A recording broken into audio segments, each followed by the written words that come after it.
In the heart of New York City, a young CEO named Sophia lived with a secret pain, paralyzed and confined to a wheelchair after a tragic accident. Doctors said she would never walk again, but fate led her to Daniel, a struggling single dad mechanic, and his little daughter, Emily. What started as a broken wheelchair would soon turn into a miracle that money could never buy. A miracle born out of kindness, love, and hope. Don't forget to like, share, and subscribe, and tell us where you're watching from. Now let's get started.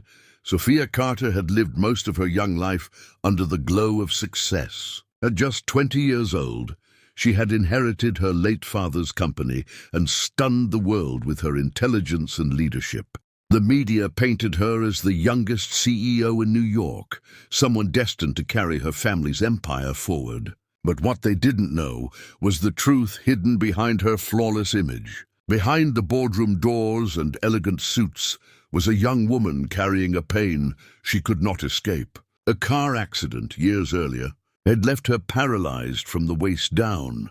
Doctors had tried everything: surgeries, physical therapy, experimental treatments. But every attempt ended with the same heartbreaking words: "You'll never walk again." It was a sentence that haunted Sophia every time she looked at her wheelchair. No amount of money could change the truth. She attended meetings, gave speeches, and signed contracts, all while trapped in a chair that reminded her of everything she had lost. At night, when the lights of the city glowed through her penthouse window, she often stared outside, wondering what it might feel like to simply stand tall again. Her family loved her, but even their care felt distant. To them, she was still the heiress to protect, the CEO to guide, the fragile young woman to be shielded from disappointment. Friends tried to comfort her, but their words carried pity.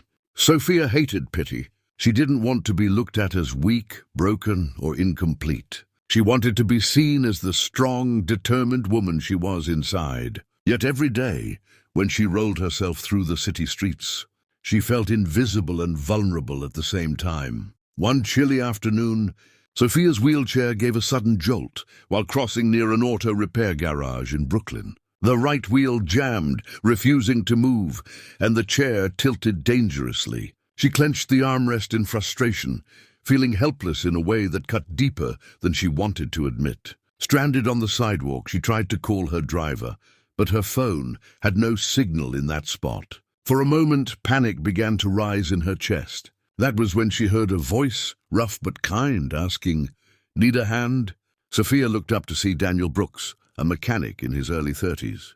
His shirt was stained with grease, his hands rough from years of hard work. But his eyes carried something different, something steady and honest. Behind him, a little girl with curly brown hair peeked out from the garage door, watching curiously. Daniel didn't stare at Sophia the way most strangers did. He didn't look at her chair first. He looked at her, directly into her eyes, as if she were just another person who needed help. It was something she hadn't felt in years. Daniel crouched down and inspected the jammed wheel with practiced hands. "Looks like the axle's bent," he muttered. "I can fix it real quick if you don't mind waiting." Sophia hesitated. She was used to professionals in suits or doctors in white coats, not strangers in oil-stained shirts. But something about Daniel's calmness disarmed her. She nodded slowly, and he rolled the chair toward the garage. His daughter followed, skipping beside them. "I'm Emily," the little girl announced brightly. "My dad can fix anything." For the first time in weeks, Sophia felt the corners of her mouth lift into a smile. Emily's innocence was refreshing, cutting through the heaviness she carried. Inside the garage, Daniel carefully propped up the wheelchair and set to work. Tools clinked, metal scraped, and sparks occasionally flickered as he adjusted the bent part. Sophia sat on a stool nearby, watching silently. She expected awkward questions about her condition, but none came. Instead, Daniel asked about her day, about the weather, even about the books she liked to read. He treated her like a normal young woman, not a fragile patient. When the chair was finally ready, Daniel tested it himself, rolling it back and forth to make sure it was steady. Then he looked at Sophia with a grin. "Good as new," he said, wiping his hands with a rag. She thanked him, reaching for her purse, but he waved it off. "Don't worry about it.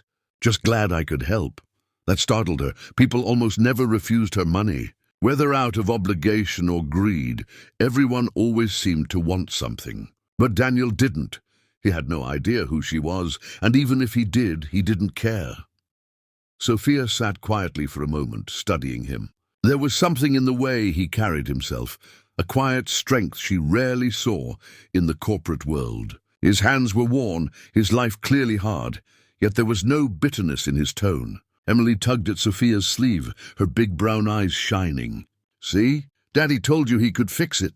Sophia chuckled softly. Yes, he really can. That simple exchange made her feel lighter, as if she had stepped outside the suffocating cage of her life for just a moment. As she rolled out of the garage, the evening sun painted the sky in shades of orange and pink. For some reason, Sophia didn't feel quite as hopeless as before. She replayed the brief encounter in her mind. Daniel's kindness, Emily's laughter, the way neither of them treated her like a burden. It wasn't earth-shattering, but it stirred something inside her, a small spark she hadn't felt in years. She didn't know it yet, but this mechanic and his little girl were about to change the course of her life forever. Daniel had never expected a chance meeting with Sophia to change him so much. Fixing her wheelchair had been just another repair, but seeing her laugh, truly laugh for the first time, stayed in his heart. He found himself looking forward to her visits. Sophia, despite her wealth and status, seemed most at peace inside his simple garage, surrounded by tools, oil, and Emily's innocent chatter. She would sit quietly as Daniel worked, listening to Emily tell stories about school or draw little doodles on scraps of paper. For Sophia, those evenings were a rare escape from her lonely world. Daniel began to notice the way Sophia's eyes lingered on people passing by the garage, the way her gaze followed their footsteps. One evening, as the street outside grew quiet, he caught her staring through the open door at a young couple holding hands, walking with ease. Her smile faltered, and for the first time, Daniel understood the depth of her longing. That night, after locking the garage, he sat in silence, staring at his tools, an idea forming in his mind. The thought seemed impossible at first. He was just a mechanic, not a doctor or engineer. But Daniel believed machines could do extraordinary things if built with purpose. If gears and pistons can move a car, he whispered to himself, why can't something help her legs move again? The idea ignited a fire inside him. He pulled out an old notebook, flipping to blank pages, and began sketching rough designs. They weren't perfect, but they were a start. For the first time, Daniel felt like he had found a calling bigger than himself. From that night forward, his life shifted. Daniel spent his evenings surrounded by scattered blueprints and spare parts. Welding sparks lit the garage, and the air filled with the sharp scent of metal. He studied biomechanics on his old laptop, reading medical journals, watching late-night tutorials, and taking notes as if his life depended on it. Emily, too young to understand fully, sat beside him with crayons, adding little hearts and stars to his papers. "This is for Miss Sophia," she said proudly. Her childlike faith gave Daniel strength. It wasn't easy. Many nights ended in failure. Designs broke apart, parts wouldn't fit, and more than once Daniel burned his hands or threw down a wrench in frustration. But then he would remember the way Sophia's eyes had lit up the day her wheelchair worked again. That memory alone was enough to push him forward. His garage became more than a workshop. It became a place of hope. Slowly, piece by piece, a crude exoskeleton began to take shape. Each bolt tightened with determination, each joint designed with care. Weeks turned into months, and Sophia continued visiting. She had no idea what Daniel was working on, only that he always seemed tired but strangely alive. She found herself opening up to him in ways she never had with others. She told him about the accident, the nights of hopelessness, and the way money had become useless against her pain. Daniel listened without judgment, his hands busy but his eyes attentive. For Sophia, those conversations felt like healing, as if someone finally saw her not as a CEO's daughter, but as a woman longing for freedom. At last, the day came when Daniel decided it was time. The exoskeleton stood in the middle of the garage, rough but full of promise. It looked both strange and miraculous, metallic limbs connected by straps, gears, and hydraulic supports. He had polished the frame until it gleamed under the warm light. His heart pounded as he called Sophia and asked her to come by. She was hesitant, worried by the excitement in his voice, but curiosity won. She agreed. When Sophia wheeled into the garage that evening, she stopped in shock. Her eyes widened at the sight of the machine. "What is that?" she asked softly. Daniel, his shirt stained with oil, wiped his hands nervously. "It's something I built for you," he said. "It's not perfect, but maybe it could help you stand again." Sophia's heart raced. She had heard those words before, from doctors and specialists, only to end in heartbreak. Part of her wanted to turn away. Yet something in Daniel's voice, the steady confidence, the sincerity, made her pause. Emily ran forward, beaming. "Daddy made this for you. It's like magic armor." Sophia's lips curved into a weak smile, though her hands trembled on the armrests of her wheelchair. She looked back at Daniel, her eyes filled with fear and doubt. "What if it doesn't work? What if I can't?" Daniel stepped closer, crouching to her level. His voice was gentle but firm. "Then we try again, and again. I won't stop until you're standing." Those words pierced her heart in a way no medical promise ever had. Sophia wheeled closer, her breath shallow. The machine stood like a silent guardian, waiting. She studied its design, the straps, the supports, the way it almost looked like a second skeleton. "It's incredible," she whispered. Daniel's rough hands shook slightly as he reached for hers. "Will you trust me?" he asked. The garage fell silent, only the faint sound of traffic outside, breaking the stillness. Sophia's eyes glistened with unshed tears. She had spent years afraid to hope, but for the first time she wanted to. Slowly she nodded. Daniel carefully adjusted the straps, guiding her into the exoskeleton with patience and care. His hands, though strong, were steady and respectful. Sophia's pulse raced as she felt the cold metal press against her legs, holding them in place. Emily stood nearby, clapping her little hands together. "You can do it, Miss Sophia," she cheered. Sophia forced a nervous laugh, her heart pounding in her ears. She wasn't sure if this would change her life or break her heart again. But as she looked at Daniel's determined face, a flicker of courage stirred inside her. For Daniel, it wasn't just about building a machine anymore. It was about giving Sophia something she had been denied for too long: hope. Every bolt he had tightened, every late night he had spent studying, had led to this moment. He stepped back, his chest rising and falling with nervous anticipation as Sophia braced herself. "One step at a time," he whispered, his eyes locked on hers. "We'll do this together." And in that quiet Brooklyn garage, the impossible no longer felt so far away. Sophia's heart pounded in her chest as Daniel tightened the last strap. Every nerve in her body screamed with doubt. She had been promised miracles before, only to have them stolen away. But there was something different here.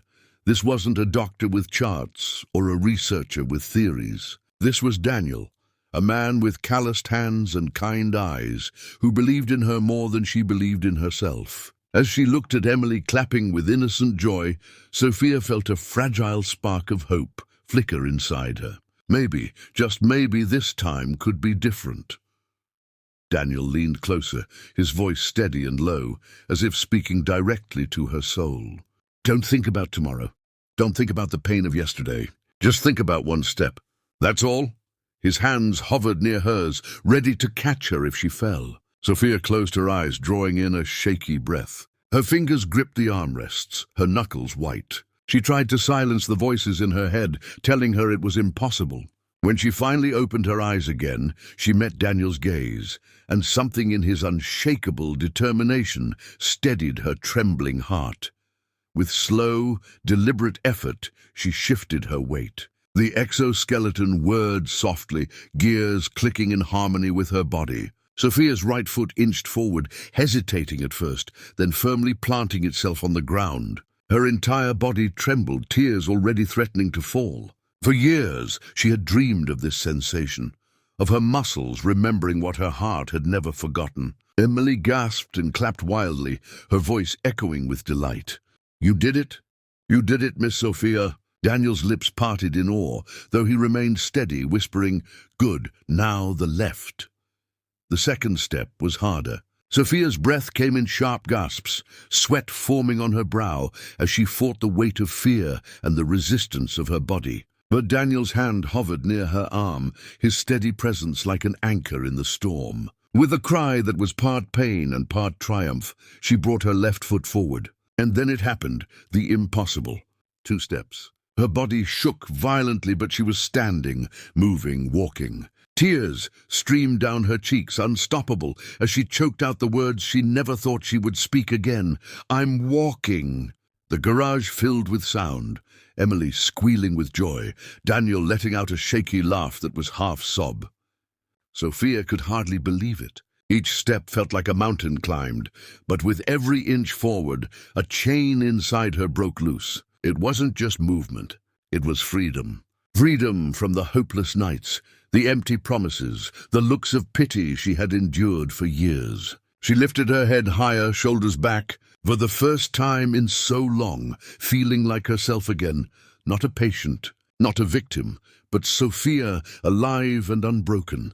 Daniel wiped at his eyes quickly, not wanting Sophia to see the tears. But she noticed. She noticed everything, the way his hands trembled, the way his chest rose and fell unevenly, the pride radiating from him like light. He wasn't just a mechanic anymore in her eyes. He was the reason her life had been given back. And in that moment, Sophia understood something far deeper than walking. She had been searching for healing in hospitals, treatments, and money. But it was kindness, raw and selfless, that had rebuilt her life. Emily ran forward, hugging Sophia's legs as gently as a child could. "See, Daddy? I told you she could do it." Her innocence broke the heaviness of the moment, filling the garage with laughter. Sophia bent slightly, her body supported by the exoskeleton, and placed her trembling hand on Emily's head. "Thank you, sweetheart," she whispered, her voice cracking. "You believed in me before I believed in myself." Daniel watched them both, his heart swelling with a mixture of pride, relief, and something else he couldn't yet put into words. Word of Sophia's miracle spread quickly, carried first by neighbors who had seen her practice outside the garage, then by reporters who couldn't resist the story of a paralyzed young CEO walking again. Soon, cameras arrived, flashing in her face, headlines screaming about the billionaire's daughter and the mechanic who changed her life. But Sophia cared little for the attention. She had spent too many years being defined by titles and headlines. None of that mattered now. What mattered was this small garage, this man and his daughter, and the miracle they had given her. Every day afterward, Sophia returned to practice. Each step grew steadier, her confidence building alongside her strength. Daniel adjusted the exoskeleton constantly, refining it, improving it, driven not by fame, but by a promise he had made silently to himself, to give her more than just steps, but a future. Emily became her biggest cheerleader, clapping after every stride, sometimes dancing around her, pretending they were walking side by side. The laughter that filled the garage during those days was something Sophia had never imagined she would experience again. One evening, as the sun set behind the Brooklyn skyline, Sophia stood outside the garage in the exoskeleton, looking out at the streets she once only admired from a window. People stopped to stare, some clapped, others whispered in disbelief, but she didn't notice them. Her gaze was fixed on Daniel, who stood beside her with grease-stained hands and a quiet smile. She reached out, taking his hand in hers. "You gave me my life back," she whispered. Daniel shook his head gently. "No, Sophia, you had the strength all along. I just built the tool." In that quiet, ordinary street, a truth settled over Sophia's heart. Money, status, and power had never brought her the happiness she now felt. It wasn't the exoskeleton alone that freed her. It was love in its purest form. The kindness of a mechanic who saw her not as broken, but as whole, and the faith of a little girl who believed in miracles. For Sophia, the journey of those first trembling steps would remain etched in her heart forever, a reminder that hope could rise from the most unexpected places. And so, the girl who had once stared longingly at life from behind glass windows now walked into a new chapter, her steps shaky but full of promise. She didn't know what the future held, but for the first time she didn't fear it. In that small American garage, she discovered that miracles weren't made of wealth or science alone. They were made of love, courage, and kindness. And for Sophia, that was the greatest gift of all.